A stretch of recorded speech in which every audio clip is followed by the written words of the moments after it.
आप देख रहे हैं प्रोग्राम दस्तक रेहान तारिक के साथ। आज जिन स्टोरीज पर देंगे दस्तक उनमें शामिल है इदारे आजाद फैसले नामंजूर, अपने ही मौक़िफ़ से पसपाई क्यों? टिकट नून लीग का वोट पीपल्स पार्टी को, पीटीआई के मेंबरान की अनोखी शराइत क्यों? पेट्रोलियम मसनूआत हुकूमत अवाम से मजाक क्यों कर रही है? और फिर बात करेंगे कि एफएटीएफ की ग्रे लिस्ट पाकिस्तान को कितना नुकसान हो रहा है। अस्सलाम वालेकुम, मैं हूं रेहान तारिक और आप देख रहे हैं दस्तक। ना धांधली हुई, ना लोगों को डराया धमकाया गया, ना प्रिजाइडिंग अफसरान अगवा हुए और ना ही इंतजामी अफसरान से कोई गलती सरजद हुई, बल्कि NA-75 डस्का के ज़िमनी इंतखाब में साफ चली, शफाफ चली, तहरीक इंसाफ चली। तहरीक इंसाफ ने NA-75 डस्का इंतखाब पर इलेक्शन कमीशन के फैसले को चैलेंज करने का फैसला कर लिया है। यह फैसला वजीर आज़म इमरान खान ने कानूनी टीम से मुशावरत के बाद किया है। फैसले के मुताबिक तहरीक इंसाफ लाहौर हाई कोर्ट में 2 अलग अलग पिटीशंस दायर करेगी। एक पिटीशन में इलेक्शन कमीशन के दोबारा इंतखाब को चैलेंज किया जाएगा, जबकि दूसरी पिटीशन में ऑफिसर्स के खिलाफ कार्रवाई के फैसले को भी चैलेंज किया जाएगा। वजीर आज़म को दी गई ब्रीफिंग में कहा गया है कि इलेक्शन कमीशन को ऑफिसर्स के खिलाफ इस नौयत की कार्रवाई का इख्तियार नहीं है। दूसरी जानिब नायब सदर मुस्लिम लीग नून मरियम नवाज ने हुकूमती इक़दाम को एहतसाब से फरार करार दिया है। उन्होंने अपनी ट्वीट में पीटीआई क़यादत को मुखातिब करते हुए कहा कि जस्टिस वजीउद्दीन ने इलेक्शन का पोल खोला तो उसे पार्टी से निकाल दिया। अब इलेक्शन कमीशन ने चोरी पकड़ी तो अपीलें कर रहे हो। अवाम तुम्हारे साथ है तो मैदान से भागते क्यों हो? धांधली करने वाले एहलकारों को तहफ़्फ़ुज़ देने को इसलिए बेचैन हो कि वो कटहरे में अगर तुम्हारा नाम लेंगे। तो मरियम नवाज ने मजीद कहा कि इलेक्शन कमीशन के फैसले को चैलेंज करके साबित करता है कि तुमने चोरी की है।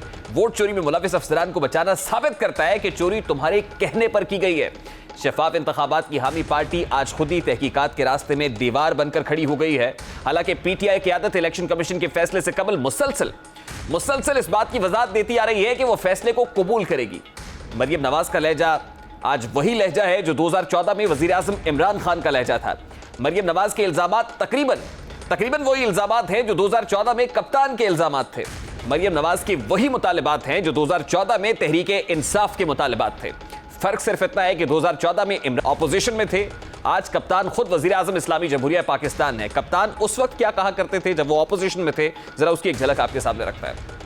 4 हल्के अगर उनकी तफ्तीश हो जाए पाकिस्तान में जो तारीखी फ्रॉड हुआ है, ये तो टारगेट किलिंग जो इलेक्शन में हुई है, इनको अगर आप नहीं पकड़ेंगे तो अगला इलेक्शन का फायदा है क्या? उन 4 हल्कों की फिंगरप्रिंट वेरिफिकेशन करवाना चाहते हैं फौरी तौर पे। 413 में से 4 मांगे थे, तो चारों के रिजल्ट आपके सामने आ गए। फैसले को चैलेंज करना और अफसरान को बचाने के इकदाम से चंद सवालात जन्म लेते हैं। क्या पंजाब हुकूमत ने वाकई इंतखाबात में धांधली की जिसके बायस उसे रीपोलिंग से खतरा महसूस हो रहा है? क्या पीटीआई क़यादत को डर है कि सरकारी अफसरान धांधली में मुलव्विस हुकूमती शख्सियात का नाम ले सकते हैं? अगर तहरीक इंसाफ का दामन साफ है तो वो अपने ही बयानिए से पीछे क्यों हट रही है? पाकिस्तान तहरीक इंसाफ तो रोज़े अव्वल से ही शफाफ इंतखाबात, धांधली से पाक इलेक्शंस की हामी रही है। 2013 के बाद पीटीआई ने धांधली के इल्जामात आयद करके अपनी तहरीक शुरू की थी। वज़ीर आज़म इमरान खान ने 4 हल्कों में दोबारा इंतखाबात का मुतालबा किया। यही नहीं बल्कि इस हवाले से उन्होंने तमाम मुतल्लिका फोरम से रुजू भी किया। तहरीक इंसाफ की बात सिर्फ 4 हल्कों तक महदूद नहीं थी, बल्कि उन्होंने तो पंजाब के 35 हल्कों में इल्जामात भी आयद किए थे, लेकिन बाद उन्होंने इन इल्जामात को भी सियासी करार दिया था। इस हवाले से इमरान खान साहब क्या कहा करते थे? मारूफ 35 पंचेज हैं, उससे मुताल्लिक क्या कहते थे और जब वो बाद में हुकूमत पे आए और उसके बाद उनको कैसे एहसास हुआ कि ये बयान गलत था और सियासी बयान था, जरा उसकी एक झलक आपके सामने रखता है।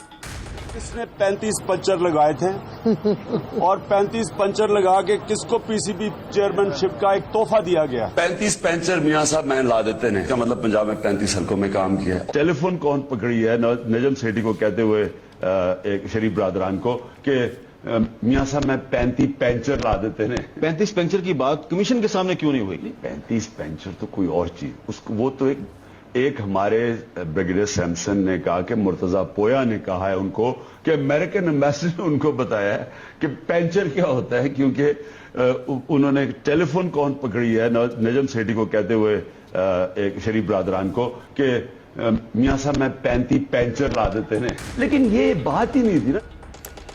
वज़ीर आज़म पाकिस्तान इमरान खान और उनकी पार्टी ने धांधली के इल्जामात के साथ अवाम में मकबूलियत हासिल की। 35 हल्कों में धांधली के इल्जामात आयद किए, 4 हल्के खोलने का मुतालबा किया, लेकिन बादशाह इस बयान को महज सियासी नारा करार दिया गया। यानी तहरीक इंसाफ की सियासत जिस बुनियाद पर खड़ी थी, इसमें हकीकत से ज्यादा सियासी इल्जामात थे। माजी में 4 हलके खोलने का मुतालबा किया, मगर अब उनके ही दौरे हुकूमत में सिर्फ 1 हलके में धांधली की शिकायत हुई है। दोबारा इंतखाबात कराने का हुक्म दिया गया है, लेकिन अब तहरीक इंसाफ ने इसी फैसले को चैलेंज करने का फैसला कर लिया है। यह पहली बार नहीं हुआ कि तहरीक इंसाफ ने अपने ही फैसले से यू टर्न लिया हो, बल्कि 7 बार पीटीआई अपने देरीना मौक़िफ़ से पीछे हट चुकी है। शायद यही वजह है कि अब उनके अपने पार्टी कारकुनान उनकी बातों को संजीदा नहीं लेते। जहां पर ताली बजाना हो वहां पर ताली नहीं होती। आज जरा ऑन लाइटर नोट आपके सामने रखते हैं कि इमरान खान साहब ने क्या कहा, उसके ऊपर ताली बजनी चाहिए थी, लेकिन ताली क्यों नहीं बजी? मुझे लगता है ये सामने मेरे ख्याल में आप लेट नाइट सब ने की हुई है, क्योंकि सोए हुए हो आप सब। कोई तालियों की आवाज नहीं आई कि 6000 अरब रुपया जनरेट होगा यहाँ। अलीम खान, आपको तो खैर खास पता चलना चाहिए ना इन चीजों का, क्योंकि आप तो हैं इस बिजनेस में। अब हालिया सेनेट इंतखाबात की कहानी आपके सामने रखते हैं। बलूचिस्तान में अरबपति शख्सियत अब्दुल कादिर को टिकट जारी किया गया। तहफ़्फ़ुज़ात का इजहार हुआ तो अब्दुल कादिर से टिकट वापस लेकर पार्टी के देरीना कारकुन ज़हूर आगा को टिकट दे दिया गया। अवाम को दिखाया गया कि तहरीक इंसाफ पार्टी कारकुनान का भरपूर ख्याल रखती है। नाज़रीन, यहाँ तहरीक इंसाफ की जानिब से इंतहाई बारीक बीनी का मुजाहरा किया जाता है। अब्दुल कादिर बाप पार्टी के उम्मीदवार के तौर पर सेनेट इंतखाब में शरीक होते हैं तो पीटीआई ज़हूर आगा को अपनी सीट छोड़ने पर राजी करती है। यूं अवाम भी खुश और पार्टी कारकुन भी राजी हो गए।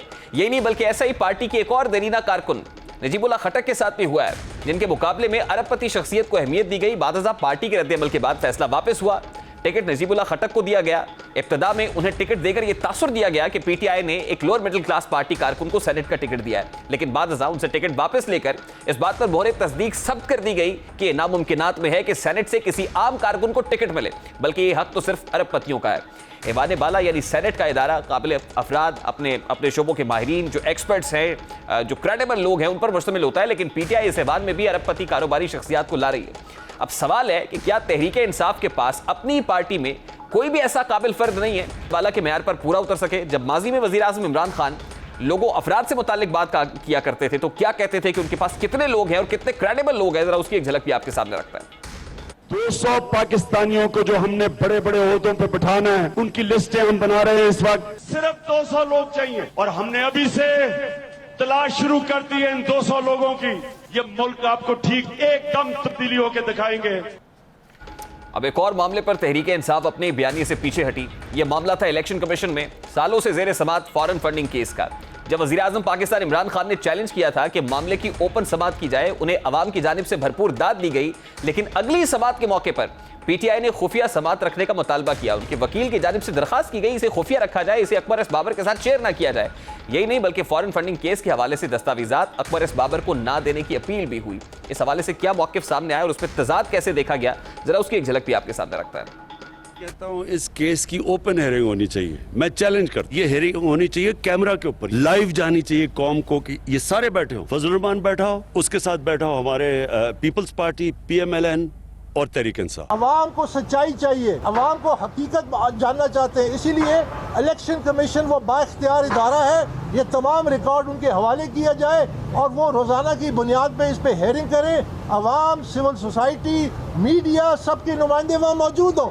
इसमें क्या बात है खुफिया रखने की, इसमें क्यों छुपाया जाए? अब सवालात तो बहुत सारे हैं और सवालात हुकूमत वक्त से है, इसलिए इस पर बात करेंगे। पाकिस्तान तहरीक इंसाफ की रहनुमा कंवल जोसेफ साहिबा ने हमें ज्वाइन कर लिया है। बहुत बहुत शुक्रिया कंवल जोसेफ साहिबा आपके वक्त के लिए। कंवल साहिबा, सबसे पहले तो ये फरमाइएगा कि पाकिस्तान तहरीक इंसाफ की सियासत हल्के खोलने की सियासत है। पाकिस्तान तहरीक इंसाफ की सियासत 35 पंक्चरों को एक्सपोज करने की सियासत है। पाकिस्तान तहरीक इंसाफ की सियासत धांधली रोकने की सियासत है, लेकिन एक हल्का खुला है तो आपने इसको चैलेंज करने का फैसला कर लिया। क्या ये खुला तजाद नहीं है?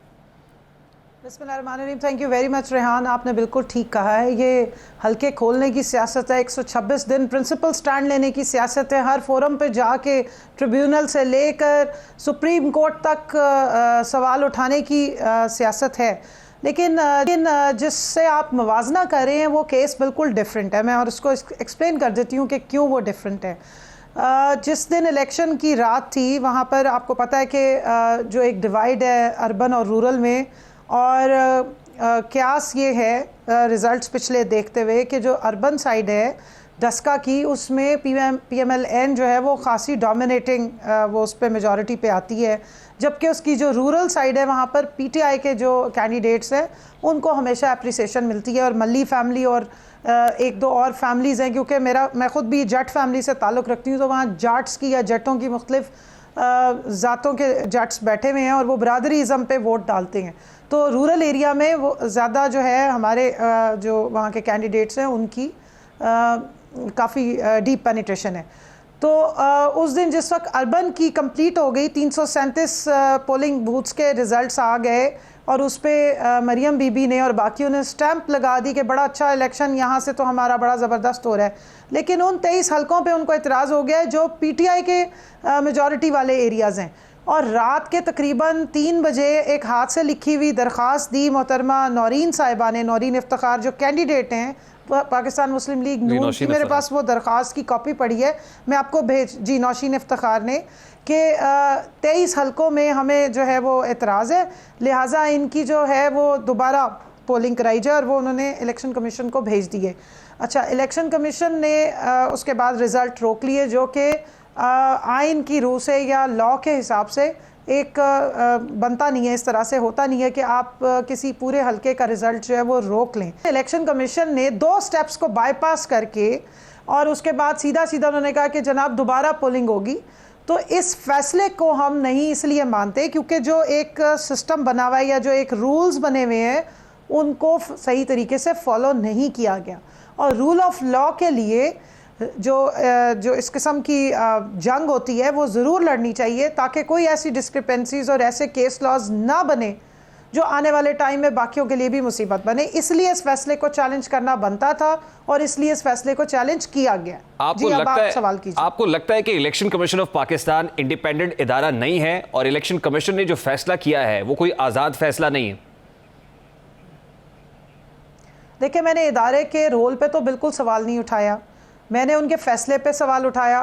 फ़ैसलों पे तनकीद आप बिल्कुल कर सकते हैं, ज़ाहिर फ़ैसला आता है तो दोनों फ़रकीन में से कोई एक बहुत खुश होता है और दूसरा जो है वो खुश नहीं होता और उसके पास ये लीगल राइट है कि वो उस फैसले के खिलाफ अपील में जा सकता है। तो हमने कोई इलीगल काम तो किया नहीं ना, हमने इलेक्शन कमीशन ऑफ पाकिस्तान के रोल पे कोई सवालिया निशान उठाया, हालांकि अवाम इस वक्त बहुत सारे सवाल उठा रही है। बिल्कुल, मैं यही सवाल आपसे जानना चाह रहा हूं कि जब आरओ के किरदार पर आपको शक है, मतलब उनकी जानिबदारी के हवाले से इल्जाम लगा रही है कि उनका ताल्लुक नारोवाल से है, वो पाकिस्तान मुस्लिम लीग नून के लोगों को केटर करते रहे हैं, उन्हें अपने दफ्तर में बिठाकर चाय पानी पूछते रहे हैं, इसके बावजूद आप ये समझते हैं कि इस हल्के के अंदर शफाफ इंतखाबात हुए, कहीं धांधली नहीं हुई? This is what you are trying to prove कि धांधली कहीं नहीं हुई है?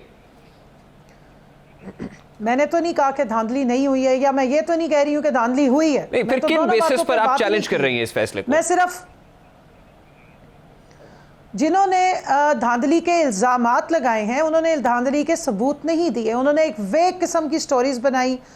अभी इलेक्शन की जो वो प्रोसेस था वोटिंग का वो जारी था, उससे 2.5 घंटे पहले उन्होंने एक ऐसी वीडियो फिल्म आई जो मोहतरमा मरियम साहिबा उन्हें बहुत शौक है जासूसियाँ करने का और एक 007 जेम्स बॉन्ड बनने का, और वो एक्शन से भरी हुई थ्रिलर मूवीज़ बनाती हैं, वीडियोस बनाती हैं, फिर उन्हें पोस्ट करती हैं, फिर लोगों को धमकाती हैं, फिर उनको चाहे सुप्रीम कोर्ट हो चाहे इलेक्शन कमीशन हो वो उनको धमकाने का काम करती हैं और जब उनकी मर्जी का फैसला है तो वो फिर बल्ले बल्ले करती हैं। सवाल ये है कि धांधली हुई है या धांधली नहीं हुई है, या तो धांधली हुई है या फिर धांधली दरमियानी रात नहीं है। एक सवाल मेरा भी है कि जिस अर्बन एरिया से नून लीग की मेजॉरिटी है वहां के प्रिजाइडिंग ऑफिसर्स क्यों गायब नहीं हुए, उनके डब्बे क्यों गायब नहीं हुए, सिर्फ वहीं के क्यों होने थे जहां पे पीटीआई की मेजॉरिटी है, और उसी पे नून लीग को क्यों तकलीफ हुई है? अब आप जरा समझ जाएं कि जो धांधली का शोर मचा रहे हैं, धांधली करने वाले, धांधली के मौजूद पाकिस्तान में, धांधली के आइंस्टाइन और धांधली के क्या कहते हैं दुनिया से निराले टेक्निक्स निकालने वाली ये नून लीग ही है। माशाल्लाह इस मुल्क की सियासत का सत्यानाश करने वाले, ये छांगा मांगा के ड्रामे करने वाले, लोगों को खरीदने वाले, ज़मीरों के सौदागर, जजेस को की वीडियोस बनाने वाले, जर्नैलों को BMW की चाबियां ऑफर करने वाले कोई और नहीं है, मियां मोहम्मद नवाज शरीफ साहब है। इसलिए ये सारी तकलीफ। कंवल साहबा, आपने मुझे सिर्फ 30 सेकेंड्स देने ताकि मैं अपना सवाल आपके सामने रख सकूं। देखिए, प्रिजाइडिंग ऑफिसर्स गायब हुए, ताखीर से पहुंचे, वो राब्ते में नहीं थे, चीफ सेक्रेटरी पंजाब को फ़ोन किया गया, IG पंजाब जो है वो लाइन पर नहीं आ रहे थे। मामला ये है कि वो नून लीग के हलकों में हुई, उन्होंने कराई या आपने कराई, धांधली हुई या धांधली नहीं हुई, कुछ तो हुआ है। आपको नहीं लगता this is a very bitter reality and unfortunate one कि हमारे यहां धांधली होती है? ये तो नून लीग जहां वजीराबाद से जीती है वहां से भी वो कह रही है कि धांधली हुई होगी। ये और बात है कि वो 30% हो, 40% हो, 10% हो या 2% हो। अब मैं तो ये कह रहा हूं कि पाकिस्तान तहरीक इंसाफ जिसकी प्रिंसिपल पोजीशन, प्रिंसिपल स्टैंड रहा है, धांधली के खिलाफ रहा है, हल्के खोलने के खिलाफ रहा है, वो इसको टेस्ट केस बनाकर रखे और देखे, इसको पोस्टमार्टम करे कि किसने की है धांधली और इसके पीछे कौन लोग हैं, इन किरदारों को बेनकाब होने दे। भाई हम तो ये कर रहे हैं। अच्छा, आपने कहा धांधली होती है, बिल्कुल होती है। मैंने तो अभी आपको बताया कि धांधली के मुजद कौन है। 25 जुलाई 2018 को इलेक्शन हुआ, ख्वाजा आसिफ साहब के हलके से 34 डब्बे गायब हो गए समेत बहुत सारे अमले के, जिस वक्त वो हार रहे थे, और अगले दिन वो वसूल हो गए जिस वक्त वो जीत रहे थे, और रात को फिर रोते धोते फोन भी वही कर रहे थे। कंवल साहब मुझे ये बताया कि आपने अपनी कानून टीम के साथ बैठ के जो मुशावरत की है और कोर्ट जाने का फैसला किया है, आप उन अफसरान के खिलाफ जो इलेक्शन कमीशन ने कहा है कि इनको मुअत्तल किया जाए, दोबारा आपने उनको किसी ऐसी ड्यूटी पर असाइन नहीं करना है, आप ये कह रहे हैं कि उस फैसले को भी नल एंड वॉइड किया जाए, वो भी कलअदम करार दिया जाए, वो कोई फैसला, मतलब आप उन अफसरान को बचाना चाहते हैं?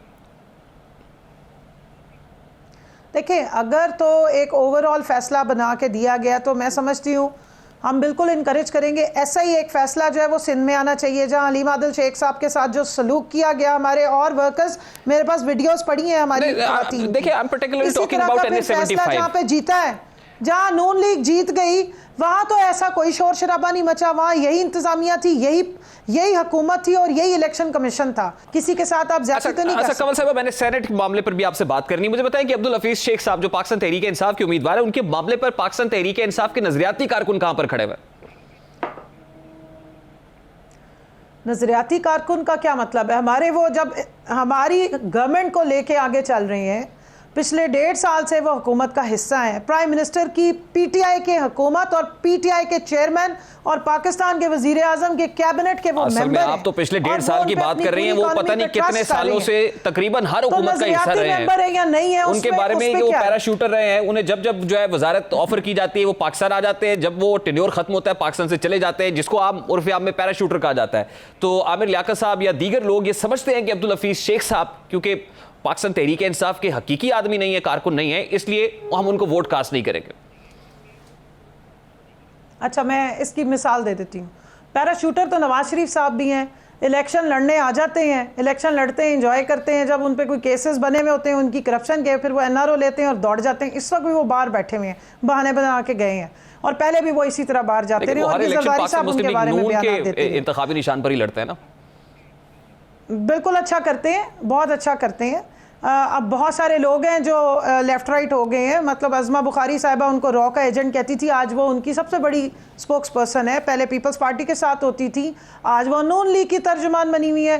नाज बलोच साहिबा पहले हमारे साथ कंटेनर बड़े लंबे लंबे नारे लगाती थी, आज वो जरदारी साहब के साथ खड़ी हैं। बिल्कुल ठीक है, फिरदौस आशिक अवान साहिबा जो है इलेक्शन लड़ती हैं, उनके नजरियात देखें। डेमोक्रेसी की डेफिनेशन में और डिक्टेटरशिप में फ़र्क है। अगर किसी को लगता है कि वो यहाँ मिसफिट है तो वो अपनी अगर नज़रियात बदलता है और साथ आके खड़ा होता है तो ठीक है। और जहाँ तक हफीज शेख साहब की बात है, वो एक टेक्नोक्रेट है, एक एक्सपर्ट है और एक वाहिद शख्स है जो हार्वर्ड यूनिवर्सिटी के एक खास लेवल पे जाके हार्वर्ड यूनिवर्सिटी की तरफ से पूरी दुनिया में लेक्चर्स दे रहे होते हैं। लेकिन आपको पता है कि उनकी वजारत बचाने के लिए भी सेनेट में आना बहुत जरूरी है। कंवल साहब, मैं पाकिस्तान तहरीक इंसाफ के नजरियाती कारकुन की बात कर रहा हूं, मैं तो आपकी बात कर रहा हूं कि जो पाकिस्तान तहरीक इंसाफ, आप देखिए, आप किसी जमात का हिस्सा नहीं रही, आप पाकिस्तान पीपल्स पार्टी से आपका कोई ताल्लुक नहीं। नजरियाती कारकुन आपसे मुखातिब हूं, मुझे जवाब तो देने, इसीलिए तो मैं आपसे पूछना चाह रहा हूं, नजरियाती कारकुन आपसे, क्या आप जैसे लोगों का क्या कसूर है? मैं आपको जवाब दे रही हूं ना। मेरे जैसे लोग MNA बैठे हुए आपसे बात कर रहे हैं। मैं फाइनेंस की एक्सपर्ट होती, मैंने हार्वर्ड यूनिवर्सिटी से जाके फाइनेंस पढ़ा होता, पूरी दुनिया को लेक्चर दे रही होती, मेरी इतनी एक्सपर्टीज होती तो फिर हमें शायद हफीज शेख साहब से मदद लेने की जरूरत नहीं थी। मोहम्मद जुबैर साहब जो असद उमर साहब के भाई हैं, वो ये बता रहे हैं कि हफीज शेख साहब जब जीतेंगे उनके साथ एक और उसके बाद असद उमर साहब जो है वो वजीर खजाना होंगे। एटलीस्ट पाकिस्तान तहरीक इंसाफ के नजरियाती कारकुन खजाना जब असद उमर साहब थे ना, तो जुबैर साहब सबसे ज़्यादा तनकीद करते थे और सबसे ज़्यादा उन पर टॉन्ट मारते थे। तो उनको तो न पाए मानद न जाए हफ्ता, वो कहते हैं आटा गूंदी हिल्दी क्यों है। उनका तो माशाल्लाह बाबा आदम ही निराला है ना, उनको आप छोड़ दें।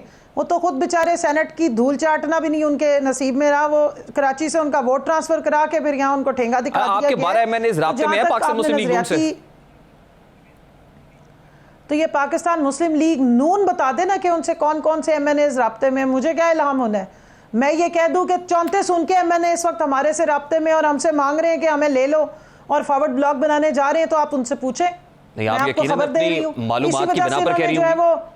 पीपल्स पार्टी ने अपने पेपर्स वापस ले लिए पंजाब से, क्योंकि उनको शक था कि जितनी पार्टी की हमारी जितनी सीटें बनती हैं उससे शायद ज़्यादा ही आ जाए, क्योंकि उनके MPs लेफ्ट राइट हो रहे थे और आके मिल रहे थे बुज़दार साहब को और उनसे जान छुड़ाना चाह रहे थे। इतने ये दरिया दिल नहीं है कि बड़ी जल्दी इन्होंने नज़रियात पे आके और अपने पेपर्स वापस ले लिए। अगर इतने नज़रियाती होते तो फिर ये सेंटर में भी ऐसे ही दिखाते नज़रियात।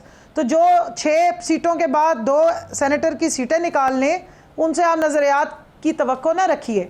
और इनके बहुत सारे MNAs हमारे साथ बड़े अरसे से राब्ते में हैं, वो सिर्फ रेड सिग्नल का इंतज़ार कर रहे हैं। जैसे ही यहाँ से कोई रेड सिग्नल चला जाए फ़ौरन आने को तैयार हो जाएंगे, क्योंकि हुकूमतों के साथ लोग बैठना पसंद करते हैं। जो ख़त्म होती हुई PDM जैसी तहरीकें, उनके साथ कोई जाना पसंद नहीं करता। तो इसलिए अगर उनको लगता है कि 12 MNA उनके साथ हैं तो बड़ी अच्छी बात है, बता दें उनके नाम। ठीक है, बहुत बहुत शुक्रिया कंवल साहब आपके वक्त के लिए। पाकिस्तान तहरीक इंसाफ की रहनुमा कंवल शोजब साहब हमारे साथ मौजूद थी। अभी एक ब्रेक लेंगे और ब्रेक के बाद जब वापस आएंगे तो सेनेट इंतखाब में अब कांटेदार मुकाबला एक नशस्त के ऊपर दिखाई दे रहा है, क्योंकि सारे का सारा मामला अब एक नशस्त पर आन खड़ा हुआ है और वो नशस्त है हफीज शेख बमुकाबला यूसुफ रजा गिलानी। इस नशस्त पर बात करेंगे कौन किससे राब्ते कर रहा है और कौन ज्यादा तगड़ा दिखाई दे रहा है इस ब्रेक के बाद।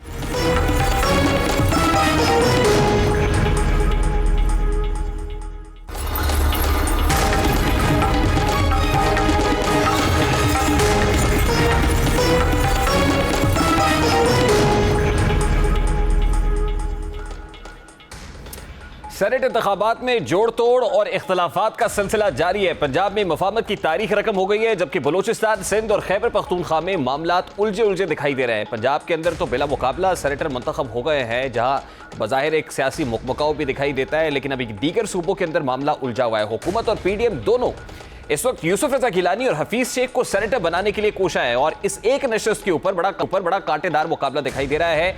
एड़ी चोटी का जोर दोनों जानिब से लगाया जा रहा है। ऐसे में गुज़श्ता रोज जाती उम्रा में पीपल्स पार्टी और नून लीगी की क़यादत के दरमियान मुलाकात हुई, जिसमें साबिक वज़ीर आज़म यूसुफ रजा गिलानी ने इंकिशाफ किया है कि 12 हुकूमती MNAs ऐसे हैं जो उनके इलेक्शंस में नून लीग के टिकट के एवज सेनेट इंतखाब में PDM को वोट देंगे। यानी यूसुफ रजा गिलानी साहब से 12 MNAs जिनका ताल्लुक पाकिस्तान तहरीक इंसाफ से है, उन्होंने मुलाकात की है। उन्होंने कहा कि अगर नून लीग का टिकट मिल जाए तो वो सेनेट में यूसुफ रजा गिलानी साहब की हिमायत में वोट कास्ट करेंगे। यूसुफ रजा गिलानी ने मरियम नवाज साहिबा के सामने ये पेशकश रखी है। मरियम नवाज को मुखातिब करते हुए कहा कि अगर आप इन हुकूमती अराकीन असम्बली से नरमी बरतें और राब्ता हो जाए तो हम इस्लामाबाद की अहम तरीन नशस्त निकालने में कामयाब हो जाएंगे। जिस पर मरियम नवाज साहिबा ने उनको कुछ इस अंदाज में रिस्पॉन्ड किया है कि हम बिल्कुल आपका साथ देंगे और आपकी जीत के लिए हर मुमकिन कोशिश भी करेंगे। बड़ी अहम बैठक हुई है जाती उम्रा रायविंड में, जहां मरियम नवाज साहिबा मौजूद थी, स्टेक होल्डर्स पाकिस्तान पीपल्स पार्टी के और पाकिस्तान मुस्लिम लीग नून के, क्योंकि PDM के मुतफ़िका उम्मीदवार हैं यूसुफ रजा गिलानी साहब। और इस हवाले से पाकिस्तान पीपल्स पार्टी पहले ही कह चुकी है कि अगर यूसुफ रजा गिलानी साहब सेनेट की ये नशस्त निकालने में कामयाब हो जाते हैं तो ये इटसेल्फ हुकूमत के खिलाफ अदम एतमाद होगी।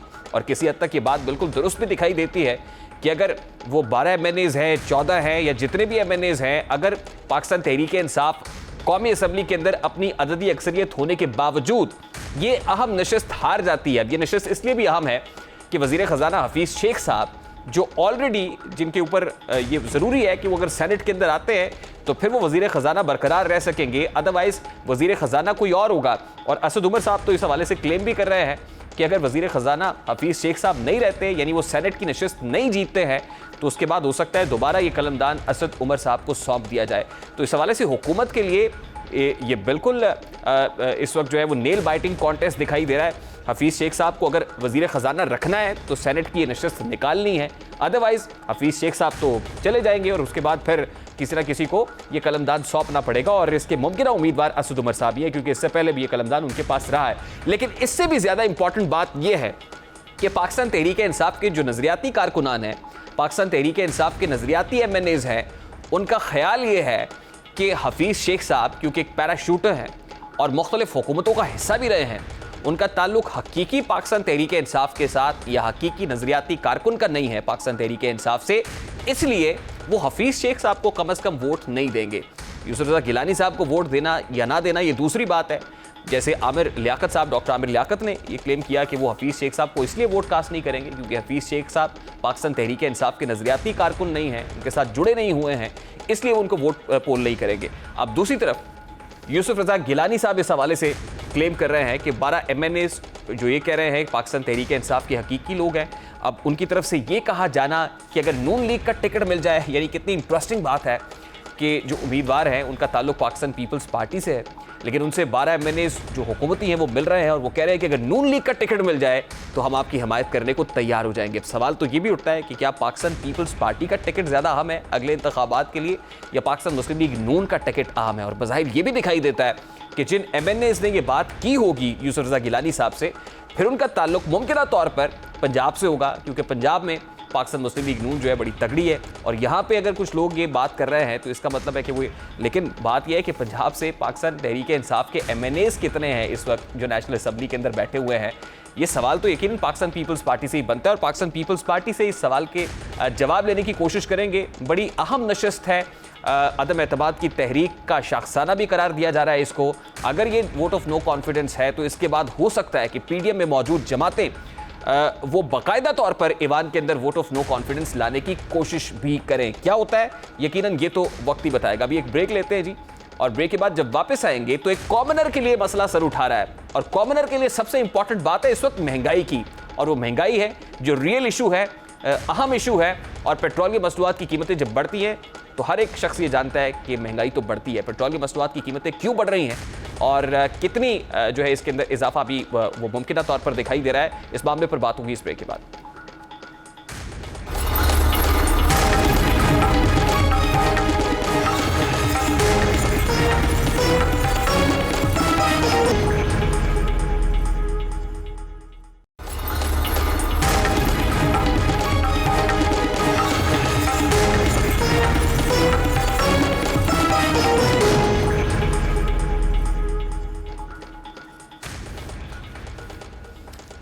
ओगरा ने पेट्रोलियम मसनूआत की कीमतों में भारी इजाफे की तजवीज़ दे दी है।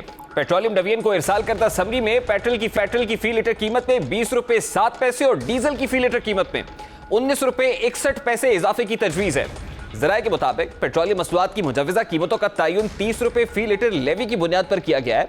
फी लीटर पेट्रोल पर मौजूदा आयद लेवी 17 रुपए 97 पैसे, जबकि फी लीटर डीजल पर मौजूदा आयद लेवी 18 रुपए 36 पैसे है। लेकिन घबराना नहीं है, वज़ीर आज़म की मुशावरत के बाद मसनूआत में इजाफे का नोटिफिकेशन जारी किया जाएगा। ऐन मुमकिन है कि 20 रुपए इजाफे की बजाय 5 या 10 रुपए इजाफा कर दिया जाए। गालिब इम्कान है कि वज़ीर आज़म अवाम को बड़ा रिलीफ देते हुए 4 रुपए इजाफा ही कर दें, क्योंकि ऐसी समरी पहली बार इरसाल नहीं की गई, बल्कि माजी में भी बार बार ऐसी समरियां इरसाल की जाती रही हैं। जनवरी के पहले 2 हफ्तों में आलमी मंडी में तेल की कीमत $50 से बढ़कर $55 फी बैरल तक पहुंची, जिसके बायस पेट्रोल की कीमत में 4 रुपए 71 पैसे और डीजल की कीमत में 4.5 रुपए तक इजाफा होना। मगर ओगरा ने तेजी दिखाते हुए वफाकी हुकूमत को पेट्रोलियम मसनूआत की जो समरी भेजी, इसमें पेट्रोल की कीमत में 13 रुपए और डीजल की कीमत में 11 रुपए फी लीटर इजाफा तजवीज किया गया। यह इजाफा आलमी मार्केट में पेट्रोलियम मसनूआत की कीमतों के बरक्स था। मकसद यह था कि कीमतों में भारी इजाफा दिखाकर आसानी से इजाफा सारिफीन को मुंतकिल किया जा सके। वज़ीर आज़म ने कौम पर बड़ा एहसान किया और बताया कि सारिफीन पर बोझ कम डाला जाएगा। ओगरा की समरियों और वज़ीर आज़म की रिलीफ का जायजा लिया जाए। हर बार ओगरा की समरी हुकूमत को पेट्रोलियम मसनूआत की कीमतों में इजाफे के लिए आसान रास्ता फराम कर रही है। हुकूमत और ओगरा के गढ़ अवाम बुरी तरह मुतासिर हो रहे हैं। इसी मामले पर बात करेंगे इस वक्त माहिर इक्तसादी अमूर डॉक्टर फारूक सलीम ने हमें ज्वाइन किया है। बहुत बहुत शुक्रिया डॉक्टर साहब आपके वक्त के लिए। डॉक्टर साहब, सबसे पहले तो ये फरमाइएगा कि ओगरा की जानिब से एक और समरी पेट्रोलियम डिवीजन को इरसाल की गई है। 20 रुपए चंद पैसे इजाफे की तजवीज़ है। हर बार होता यह है कि 20-30 रुपए इजाफे की तजवीज़ होती है, लेकिन वज़ीर आज़म इमरान खान की जानिब से दरिया दिली का मुजाहरा करके तकरीबन 4-5 रुपए इजाफा किया जाता है, जिससे आवाम को बताया जाता है कि आवाम को रिलीफ दिया गया है। लेकिन पेट्रोलियम मसनूआत की कीमतों में जो तसलसल से इजाफा हो रहा है, इसके पीछे कौन सा बुनियादी फैक्टर कार फरमा है? देखिए, 3 चीज़ें हैं। तारीख गवाह है कि जब आलमी मंडियों में कीमत बढ़ती है तो ज़ाहिरी बात है पाकिस्तान में भी बढ़ जाती है, लेकिन जब आलमी मंडियों में कीमतें गिरती हैं तो उस लिहाज से पाकिस्तान में नहीं गिराई जाती, बल्कि जो टैक्स का बोझ है पेट्रोलियम प्रोडक्ट्स के अंदर उसको बढ़ा दिया जाता है। अब आप अंदाज़ा कीजिए कि अगस्त 2018 में जब PTI की हुकूमत आई थी तो उस वक्त तकरीबन 10 रुपए फी लीटर पेट्रोलियम लेवी लगाया जा रहा था। अब वो बढ़ के बढ़ता कहीं 30 रुपए पे पहुंच गया है। जो पिछले साल का बजट था उसमें ये तखमीना लगाया गया था कि 200 अरब रुपया टैक्स की मद में, पेट्रोलियम लेवी की मद में इकट्ठा किया जाएगा। अब ये तखमीना 200 से बढ़ के कहीं 450 अरब पे पहुंच गया है। तो ये तीसरा एलिमेंट ये है कि क्योंकि एफबीआर जो है वो डायरेक्ट टैक्सेस जो है वो इकट्ठे नहीं कर पाती, तो फिर हुकूमत के पास आसान तरीन तरीका ये बन जाता है कि वो पेट्रोलियम के ऊपर टैक्सेस लगा देती है। आपने ओगरा का जिक्र किया अभी, इसके हवाले से एक बड़ी ख़तरनाक बात जो सामने आ रही है या आने वाली है वो है कि हम IMF का दोबारा से हिस्सा बन गए हैं उनके पैकेज में, और वहाँ पे एक शर्त जो है वो ओगरा के एक्ट की अंदर तरमीम करना है, और वो ये चाह रहे हैं कि जो वज़ीर आज़म के स्वाबदीदी इख्तियारात हैं, जिसका भी आपने जिक्र किया कि ओगरा अगर 20-25 रुपए कहती है तो वज़ीर आज़म की तरफ से, जैसे आपने कहा दया दिल्ली का एक एग्जीबिशन की जाती है कि 4-5 रुपए बढ़ा दिया जाता है, तो शायद वो स्वाबदीदी इख्तियारात जो है वो वज़ीर आज़म के पास ना रहे। तो ये इसमें मामला और ज़्यादा ख़राब होता नज़र आ रहा है कि टैक्स का बोझ मज़ीद बढ़ जाएगा। अब अगर आप अच्छा डॉक्टर साहब, इसका मतलब है कि उसके बाद ओगरा जो है मुख्तारे कुल होगा। इस पर आगे चलकर आपसे बात करते हैं, लेकिन उससे पहले जहां आपने बताया कि कुछ फैक्टर्स होते हैं कि इंटरनेशनल मार्केट के अंदर ऑयल प्राइसेस बढ़ रही हैं, तो फिर आप देखते हैं, आपको याद होगा इमरान खान साहब का वो बयान जिसमें उन्होंने कहा था कि पूरे रीजन के अंदर इस वक्त ऑयल प्राइसेस बहुत ज्यादा हैं। इसमें उन्होंने इंडिया का हवाला भी दिया था, लेकिन हमारे यहाँ जो ऑयल प्राइसेस हैं बहुत कम है। उस वक्त इंटरनेशनल मार्केट के अंदर ये बात अपनी जगह पर कि प्राइसेस कम हो रही थी, लेकिन अभी जो ओगरा ने समरी भेजी है पेट्रोलियम डिवीजन को, उसमें पेट्रोलियम लेवी की मद में 30 रुपए फी लीटर के हिसाब से जो है वो इजाफे की तजवीज दी गई है। यानी यहां पर इंटरनेशनल मार्केट के अंदर प्राइसेस का शायद वो लेना देना दिखाई नहीं दे रहा, लेकिन लेवी की मद में यानी टैक्स जो है वो अवाम पर उसका बोझ बढ़ाने की कोशिश की जा रही है। जी, मैं यही कहना चाह रहा था आपको कि अगस्त 2018 में जब तो आलमी मंडियों में तकरीबन 74 रुपए का एक बैरल तेल का बिक रहा था। आज मैंने कीमत चेक किया है तो वो $66 पे है, यानी कि पिछले 2.5 सालों में तकरीबन 11% आलमी मंडियों की प्राइसेस जो है वो नीचे आई हैं। लेकिन हमारे यहाँ जो पेट्रोल बिक रहा था 2018 में वो 95 रुपीज़ का था और वो आज 112 पे पहुँच गया, यानी कि हमारे यहाँ 18% इजाफा हुआ है और आलमी मंडियों में 11% जो है वो कमी आई थी। इसमें एक रोल रुपए का जरूर हो सकता है कि रुपए की डिवैल्यूएशन हो गई, उसकी कीमत नीचे चली गई, लेकिन जो जिस तरफ आपने जिक्र किया मेन इसमें बहुत बड़ा हाथ जो है वो टैक्सेस का बन जाता है। न सिर्फ पेट्रोलियम लेवी पर उसके साथ साथ जो सेल्स टैक्स भी लगाया जाता है। अब हुकूमत क्या कर रही है, पिछले कुछ माह से पेट्रोलियम लेवी को इसलिए बढ़ाया जाता है कि उसमें कानून के तहत विफाकी हुकूमत को जो रेवेन्यू आएगा वो उसको सूबाओं से शेयर नहीं करना पड़ता, तो वो जितना भी इकट्ठा होता है इनका तखमीना इस साल है तकरीबन 450 अरब रुपया वो पेट्रोलियम लेवी की मद में इकट्ठा करेंगे, वो सारा का सारा विफाकी हुकूमत के पास रह जाता है, उनको बांटना नहीं पड़ता बाकी सूबों में।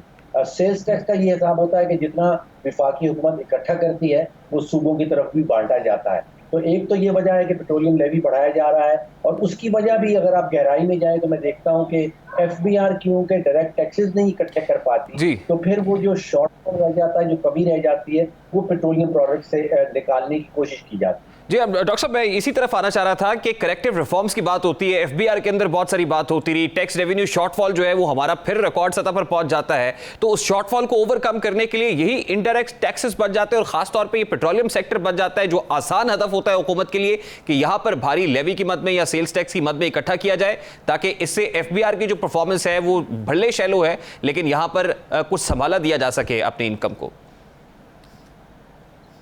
जी, इसका आप दुरुस्त फरमा रहे हैं। इसका एक इम्पैक्ट अब आजकल की ज़िंदगी में आप देखिए कि ज़िंदगी के तकरीबन हर अमल में पेट्रोल और डीजल का कुछ ना कुछ जो है ताल्लुक बन जाता है। अगर आप बस का टिकट ले रहे हैं तो उसमें पेट्रोल आ जाता है, अगर सब्जी फार्म से उठा के मार्केट तक पहुंच रही है तो ट्रक जो है वो डीजल इस्तेमाल कर रहा है। तो फिर जब हुकूमत ये सवाल उठाती है कि भाई महंगाई क्यों हो रही है, तो उसका जवाब ये निकलता है कि भाई आप खुद तो पेट्रोलियम प्राइसेस बढ़ा रहे हैं और पेट्रोलियम प्राइसेस फिर हर चीज़ की कीमत में उसका एक हिस्सा सामने आ जाता है।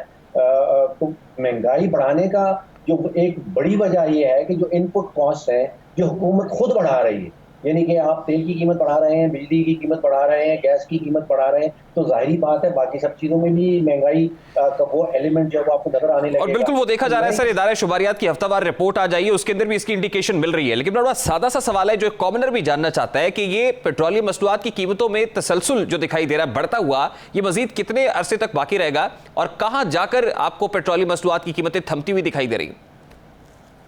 देखिए, इसका जवाब देना मुश्किल है, बिकॉज हम बहुत बड़ा एक जो परसेंटेज है अपनी ऑयल की कंजम्पशन का वो आलमी मंडी से इंपोर्ट करते हैं, और आलमी मंडी में तेल की क्या कीमत होगी ये कोई भी ये फिर क्या सराई की जा सकती है। लेकिन कहाँ ये जा रहा है, जो ऑयल की मंडी के एक्सपर्ट्स हैं वो ये कह रहे हैं कि जैसे जैसे ये कोविड का असर जो है ये सुस्त पड़ता जा रहा है, इकोनॉमी पिक करती जा रही है, तो तेल की कीमतें मजीद चढ़ जाएंगी, और जब तेल की कीमतें मज़ीद चढ़ेंगी तो फिर उसका आप देखिएगा कि हमारे जो करंट अकाउंट है उसके ऊपर भी एक बड़ा मनफी किस्म का असर आएगा।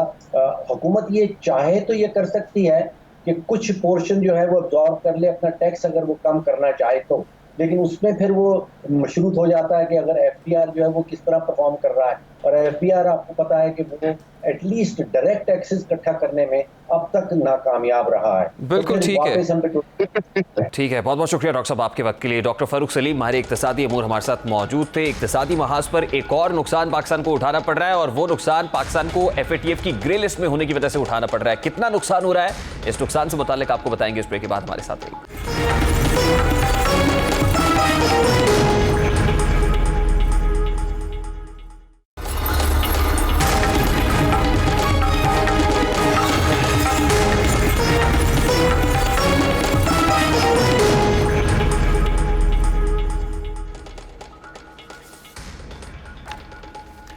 फाइनेंशियल एक्शन टास्क फोर्स यानी FATF ने 4 रोजा प्लानरी इजलास की तकमील पर ऐलान किया है कि पाकिस्तान रवा साल जून तक बदस्तूर उनकी ग्रे लिस्ट पर मौजूद रहेगा। क्या ग्रे लिस्ट में रहना पाकिस्तान की कामयाबी है? इससे पहले भी जो इजलास हुआ उसमें जो सिफारिशात की गई थी, कहा गया कि पाकिस्तान ने काफ़ी हद तक बेहतरी दिखाई है, बहुत सारे नकात के ऊपर परफॉर्मेंस ठीक रही है, जिसकी बिना पर पाकिस्तान ब्लैक लिस्ट में नहीं जा रहा है बल्कि ग्रे लिस्ट में अपना स्टेटस रिटेन रखेगा।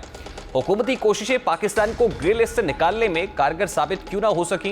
ग्रे लिस्ट में रहने से पाकिस्तान को क्या नुकसान हो सकता है? यकीनन ये अहम सवालात हैं, लेकिन खुशाइन बात यह है कि पाकिस्तान ब्लैक लिस्ट नहीं हो रहा है। इसका मतलब यह है कि पाकिस्तान इज इंप्रूविंग, पाकिस्तान की परफॉर्मेंस पहले से बेहतर हो रही है, मुतमईन किया जा रहा है। इस हवाले से एक गैर सरकारी थिंक टैंक तिबाद लैब ने जो इसके फाइनेंशियल इंप्लीकेशंस हैं ग्रे लिस्ट में रहने से पाकिस्तान को इक्तिसादी महाज पर क्या नुकसान हो रहा है, थिंक टैंक तिबाद लैब ने 2008 से 2019 तक होने वाले नुकसानात पर मबनी एक रिपोर्ट जारी कर दी है। इस रिपोर्ट में बताया गया है कि FATF ग्रे लिस्ट की वजह से पाकिस्तानी मईशत शदीद मुश्किलात का शिकार है। लिस्ट में होने की वजह से पाकिस्तान की GDP बराह रास्त मुतासर हुई है। कड़ी शराइत के बायस 12 साल के दौरान 38 अरब डॉलर्स का मुमकिना नुकसान उठाना पड़ा है। पाकिस्तान का नाम बार बार ग्रीन लिस्ट में शामिल करने से मईशत को अरबों डॉलर का नुकसान हुआ। सबसे ज्यादा नुकसान सरमायाकारी, बरामदात, कारोबार और हुकूमती अखराजात में कमी की मद में हुआ है। पाकिस्तान को बरामदात में तकरीबन 12.58 अरब डॉलर का नुकसान हुआ है, जबकि बराह रास्त गैर मुल्की सरमायाकारी में 8.17 अरब डॉलर की कमी हुई। यानी जो फॉरेन डायरेक्ट इन्वेस्टमेंट आनी थी उसमें तकरीबन 8.17 अरब डॉलर्स की कमी है। इसका मतलब यह है कि जो फॉरेन इन्वेस्टर्स हैं उनके एतमाद में इससे कमी जरूर वाक़ हुई है। 2012 से 2015 तक मईशत को मजमूई तौर पर 13.43 अरब डॉलर्स का नुकसान हुआ। सिर्फ साल 2019 में पाकिस्तानी मईशत को 10.31 अरब डॉलर का नुकसान हुआ। मजमूई तौर पर अगर इकोनॉमी की बात की जाए तो इतना नुकसान हमें अरबों रुपए का उठाना पड़ा है। अब वफाकी वजीर की नज़र में यानी जो हमें वज़ारत पर नुकसान दिखाई दे रहा है, यकीनन उस पर कुछ खुशाइन भी बातें करार दी जा रही हैं कि पाकिस्तान अगर ग्रे लिस्ट में है तो इसका मतलब यह है कि मुतल्लिका जो हुक्काम है, इंतज़ामिया है, वो ये महसूस कर रही है कि पाकिस्तान की पोजीशन अभी कुछ बेहतर है, मुस्तहकम है। जो की परफॉर्मेंस इंडिकेटर्स हैं जो बार बार इंडिकेट किए जा रहे हैं उसमें पाकिस्तान बेहतर परफॉर्म भी कर रहा है। हकीकत यह है कि पाकिस्तान का नाम ग्रे लिस्ट में होने के बायस गैर मुल्की सरमायाकार इन्वेस्टमेंट करते हुए कतराते हैं, वो खौफ में मुब्तला रहते हैं, उन्हें अपना सरमाया डूबता दिखाई देता है, क्योंकि एक गैर यकीनियत की सी फजा होती है, कंसर्टेनिटी है जो सरमायाकार के जहन में चलती है। यकीनन मौजूदा हुकूमत की कोशिशें काबिल तारीफ ज़रूर हैं, मगर ग्रे लिस्ट से निकलने के लिए अभी बहुत मेहनत की ज़रूरत है। आने वाले दिनों में पाकिस्तान को इसके लिए मेहनत करनी होगी कि वो ब्लैक लिस्ट में ना जाए, क्योंकि इससे पेशतर भी होती रही है। हमसाया ममालिक भी चाहते हैं खासतौर पे भारत जो है इस हवाले से काफ़ी हर्जासराई करता रहा है कि पाकिस्तान की परफॉर्मेंस पुअर है, बेहतरी नहीं हो रही, लेकिन इसके बावजूद कुछ तो है कि पाकिस्तान ब्लैकलिस्ट नहीं हो रहा, ग्रे लिस्ट का स्टेटस रिटेन रख रहा है। लेकिन जो इक्तिसादी महाज के ऊपर में नुकसान उठाना पड़ रहा है, उसके लिए बड़ी संजीदगी से सोचने की जरूरत है। उसमें अपनी परफॉर्मेंस को बेहतर करना होगा ताकि फॉरेन डायरेक्ट इन्वेस्टमेंट आ सके और पाकिस्तानी मईशत जो है उसमें उसकी बरामदात में इजाफा हो सके, मजमूई तौर पर जो इकोनॉमिक आउटलुक है वो बेहतर हो सके। ये तो था आज का दस्तक। आपसे मुलाकात होगी इंशाल्लाह अगले हफ्ते। अपना रखिएगा ख्याल। अल्लाह हाफ़िज़।